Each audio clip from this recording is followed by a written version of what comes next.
For 200,000 years, humans wandered the earth like shadows.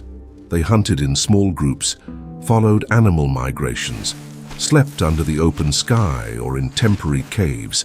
Survival depended on what nature offered at that moment. There were no guarantees. There was no safe tomorrow. And with each generation, the same cycle repeated itself: to be born, to move, to survive, to die. But beneath this apparent stability, a tension grew. The population increased slowly. Hunting grounds began to overlap. And somewhere between the valleys of the Middle East, the plateaus of Anatolia, and the banks of the rivers of Mesopotamia, something was about to break. Around 10,000 years before Christ, in the midst of the end of the last ice age, a group of humans did something that would change everything. They didn't go in search of food. They made it grow. They took seeds of wild wheat, planted them in the soil, and waited. Months later, they harvested. And then they did it again, and again. For the first time in history, humanity didn't follow nature, it controlled it. This transformation was not a moment of genius. It was a response to a concrete problem: how to feed more people in increasingly smaller territories. And what seemed like a simple solution turned out to be one of the greatest traps in human history. Because when you plant, you stay. And when you stay, the world around you completely reorganizes itself. This is the story of how agriculture did not liberate humanity but imprisoned it, and how this imprisonment built everything we call civilization. The first domesticated seeds appeared in the Fertile Crescent, a strip of land stretching from the Persian Gulf to the eastern Mediterranean. Wheat, barley, lentils, peas, plants that could be stored, that germinated predictably, that responded to human labor. But planting wasn't just putting a seed in the ground. It was waiting. It was protecting. It was standing still while the harvest grew. For the first time, humans needed a fixed place. The first permanent villages emerged, small with 10, 20, 50 people, mud and stone huts, granaries to store grain, and around these villages, the first cultivated fields. The flint sickle becomes the central artifact of this era, a curved, polished blade attached to a wooden handle. It symbolizes the turning point. With it, you don't chase food, you harvest it. And by harvesting, you accumulate. The first grain silos appear in archaeological sites from 9,000 years before Christ. Clay structures buried in the ground sealed with mud. Inside, hundreds of kilograms of wheat and barley. For the first time in history, humans have a surplus. And the surplus changes everything. Because when you have more than you need, two questions arise: who controls and who protects? And from there, the equality of hunter-gatherers begins to disappear. In Neolithic villages, some families accumulate more than others. Some houses are larger. Some tombs contain more objects. Inequality is born along with agriculture, and with it the need for rules, for leaders, for those who decide what to do with what is left over. But the problem is that agriculture didn't just bring abundance, it brought fragility. Hunter-gatherers ate dozens of different species. Farmers depended on 3 or 4 crops. If the harvest failed, famine was certain. If a plague attacked the wheat, entire villages died. And worse, humans began to live crowded together. 30, 50, 100 people sharing the same space, drinking the same water, sleeping next to domesticated animals. Infectious diseases exploded. Tuberculosis, smallpox, intestinal parasites. Skeletal remains of Neolithic farmers show shorter stature, decayed teeth, marks of chronic malnutrition. The hunters were healthier, but the farmers were more so. And then another transformation occurs, because planting isn't enough when wolves attack the goat herd, when wild boars destroy the crops, when you need to haul the harvest. Around 9,000 years before Christ, humans began to domesticate animals. First goats and sheep in the Zagros Mountains, then pigs in Anatolia, then cattle in the Levant. And each domesticated animal brings a revolution within the revolution. Goats provide milk, meat, leather. Oxen pull plows, carry weight, transform scrubland into fields. Animal domestication is not a complement to agriculture. It is its engine. Without animals, there is not enough. Forced to expand, with them the entire landscape is transformed. But the price of this becomes apparent when the first zoonotic diseases cross the species barrier. Influenza, measles, whooping cough, all stem from prolonged contact between humans and animals. Neolithic farmers lived in stables, slept near livestock, breathed the same air as pigs and sheep, and each generation paid with epidemics.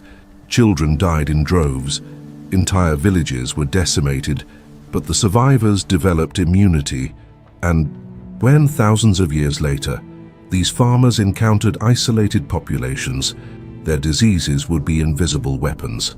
Animal domestication created not only food, it created pandemics. And here's the twist. At first glance, agriculture seems like a linear progression. More food, more people, more security. But in reality, it was a terrible compromise. Humans traded mobility for stability. They traded food diversity for predictability. They traded individual health for population growth. And once that compromise was made, there was no going back, because a village of 100 farmers produces food for 200, and 200 produce for 500. The trap closes itself. We gain quantity, but we pay with quality. And that's why, subsequently, the system accelerates even further.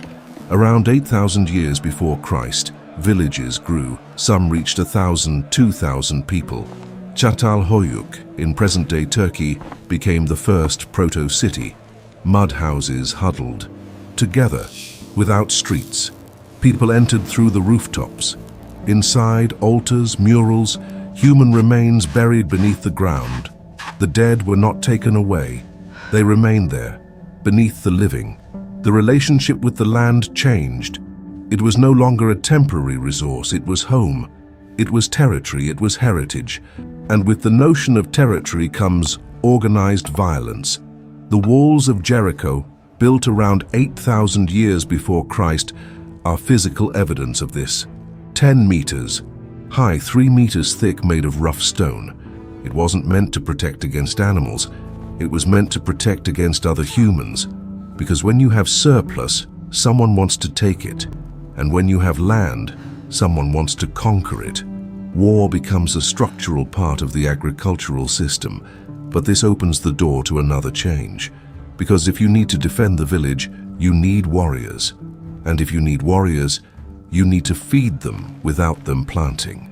And if you need extra food, you need more fields. And if you need more fields, you need more water. Around 7,000 years before Christ, the first irrigation systems appeared. Hand-dug canals, stone dikes, clay reservoirs. Water is diverted from rivers to the fields, and with that productivity skyrockets. But the need for coordination also arises. Who decides when to open the sluice gate? Who controls the flow? Who punishes those who waste?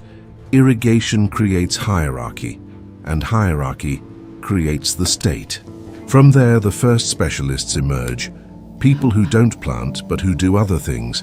Potters who mold ceramics, blacksmiths who work copper, priests who interpret the cycles of the seasons. The division of labor is born from agriculture, and with it, complexity. Some people accumulate power not because they plant more, but because they control what is sacred, what is technical, what is rare. Hierarchy crystallizes, and at some point between 7,000 and 6,000 years before Christ, the first permanent chiefs emerge, leaders who are not only the strongest, but those who control the resources, the rituals, the decisions. Neolithic pottery is another anchor artifact. Baked clay pots, decorated with geometric patterns. They serve for storage, cooking, and trade, but they also mark identity. Each region develops its own style. Each village has its own symbols. Material culture diversifies. And with this, the notion of belonging is born. We are not just human. We belong to this village, this valley, this land. And then the sacred transforms. Hunter-gatherers had shamans, temporary rituals, nature spirits. Farmers build temples.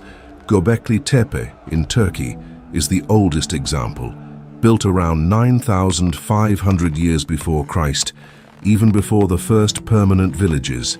5-meter-high stone pillars, carved with animals, arranged in circles. Hundreds of people worked there for decades, not to plant, not to live, only to honor something greater. The sacred becomes fixed, monumental, permanent. And with it, the idea arises that some places are more important than others, that some humans are closer to the gods. That hierarchy is not only practical, but divine. But this transformation didn't only happen in the Middle East. Between 9000 and 7000 BC, independent farmers domesticated rice and millet in China. Between 7000 and 5000 BC, corn and beans were cultivated in Mesoamerica. Between 6000 and 4000 BC, potatoes and quinoa emerged in the Andes. In each of these places, the same pattern. Planting leads to villages. Villages lead to surplus. Surplus leads to inequality. Inequality leads to power. And power leads to states. When X is concentrated, Y appears. That is the invisible rule of the Neolithic Revolution. Concentrate people and diseases arise. Concentrate food and social classes arise. Concentrate land and borders arise. Concentrate power and kings arise. None of this was planned. No Neolithic farmer woke up thinking about building an empire.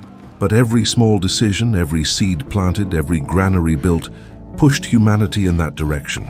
And the human cost was real. Skeletons of Neolithic women show extreme wear and tear on their spines. They ground grain for hours every day, kneeling on stones. Children died younger. Life expectancy fell, but the birth rate skyrocketed because farmers need labor. The more children, the more people to plant, harvest, and protect. Individual life becomes harder, but collective life expands. Around 6,000 years before Christ, the first cities began to appear. Uruk, Eridu, Ur. Thousands of people living together, organized around temples, walls, and irrigation systems. Agriculture didn't just create villages, it created states. And states created writing, laws, armies, and taxes. All of this stemmed from the decision to plant a seed 10,000 years earlier. So what changed? Everything. Humans ceased to be part of nature and became its controllers. They stopped following food and started producing it. They stopped living in small egalitarian groups and started building mass, hierarchical societies. What remained? Fragility. To this day, most of humanity depends on a handful of crops. To this day, inequality arises from control over resources. To this day, war arises from the struggle for territory. The Neolithic Revolution was not the beginning of civilization. It was the beginning of the compromise between freedom and security. We gained cities, states, writing, art. We paid with mobility, health, equality. And once inside the system, there is no way out. The first revolution in human history was not industrial. It was not technological. It was agricultural. And everything that came after, every empire, every war, every invention, is a direct consequence of a decision made 10,000 years ago to stand still and make the land obey. If you want to continue exploring how historical systems have shaped human life, subscribe to the channel. The next transformation begins when the first cities become empires, and when empires begin to fall,